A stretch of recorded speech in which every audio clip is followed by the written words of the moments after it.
déboulonnage. Sango naeli bino na tongo lelo ezaike biso tous naza agent Memling moko ya agent Memling sur les 32 hôtel Memling à Longolaki yango depuis l'année passée par rapport il y a état d'urgence au président de la République à Lobaki, état d'urgence sanitaire au président de la République à Lobaki, Siriango, employeur Memling à Longolaki Biso Moussala depuis l'année passée, depuis le mois de juin l'année passée, 2020, sans couper sa biso de compte final. Ndenge honorable Eliezer à Lobaki, Barcel, la biso ka dilatoire, tokendaki na ministère, token inspection, batindi biso inspection provinciale na 15e prix, tilelo. Peut-être que tu mettre avocat, tu na ekuna si le dossier la biso est bloqué na niveau inspection pour la signature kaka. Alors on de comatier to ki ndenge au lobby ou expliquer vraiment très bien kasi yebisa na biso eloko nini to motivation ni sala que Memling e bana kolongola bino. Balongola biso au président par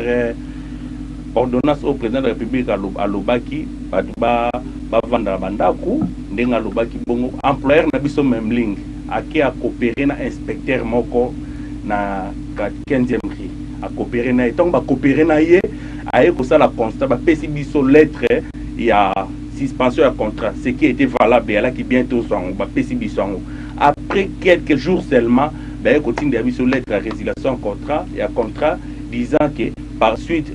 à quoi cas force majeure donc à l'ongol biso na cas force majeure donc ordonnance à président PC 3 ko longola biso. Donc aller à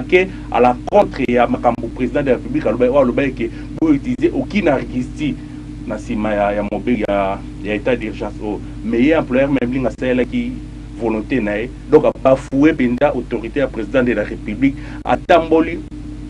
Nicolo ya loi nyonso ya président de la République à Lobaki na ministre à travers à l'époque de Nenkulu tokenda ki betie pa nae mais le mot tout ça qui vient de coster yango wana toye tokoma tie pa mokonza mboka tout ça ba mémorandum makasi tout ça ba sit-in employeur à Lobaki le mot tout au contraire ba biso que président de la République ba makambo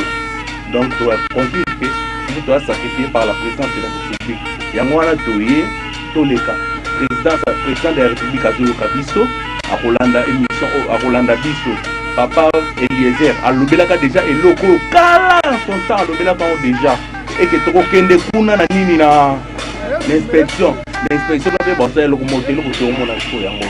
Alors ndeko Mathieu to comprendre yo kasi yebisa na biso bozalaki au nombre de combien parce que to moni yo moko awa oye pour o dénoncer. Alors bozalaki au nombre de combien oyo bande kwa Memling to ba gestionnaire ya Memling balongola kibino par rapport ya ba mesure au chef de l'état azwa ki na première vague ya Covid-19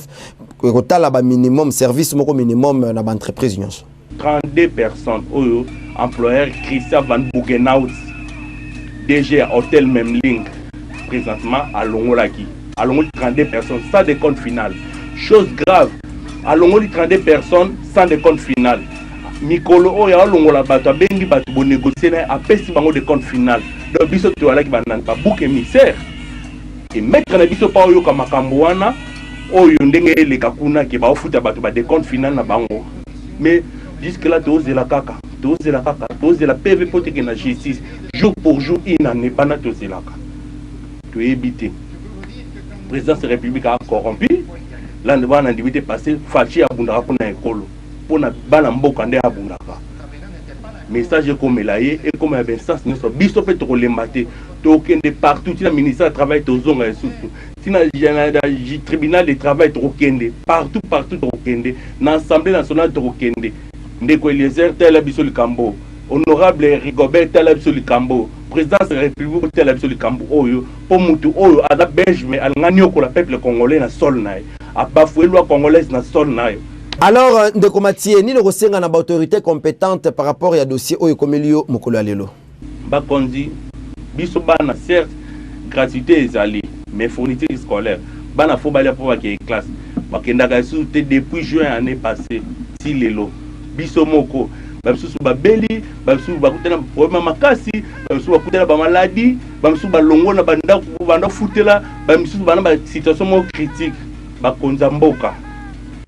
mutu wana Christian Van Bougenhout azali belge et aza avocat ndenga za bongo ayebi mibeko très bien abosani eloko moko te donc ayebi pena mibeko kitoko eloko azosala ngo na nko azoboyikote balwa na biso justice etali kabwe présidence de la république assemblée nationale inspection du travail vraiment ministère du travail botala biso kabwe vraiment toyepa na bino toleli epa na bino ndeko Eliezer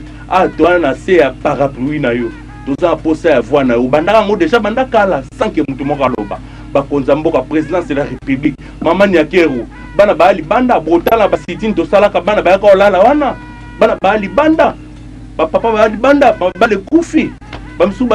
baza siko sans abri likolo kaka ya mutu moko belge mais na sima na biso siko lopesa bati mususu de compte final donc toyeba des points de mesure pona nini bokoti la biso na likambo.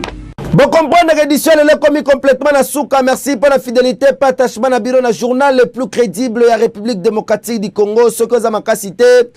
Okokoka kosala to kopesa ba information na ba congolais nyonso baza branché scotché chaque jour pendant kolanda édition ya kilo awa na République démocratique du Congo salabilité. Ya repesa bino information pe ba actualité ya ndenge na ndenge etali mboka na biso pe monde entier kasi bo sepela ngo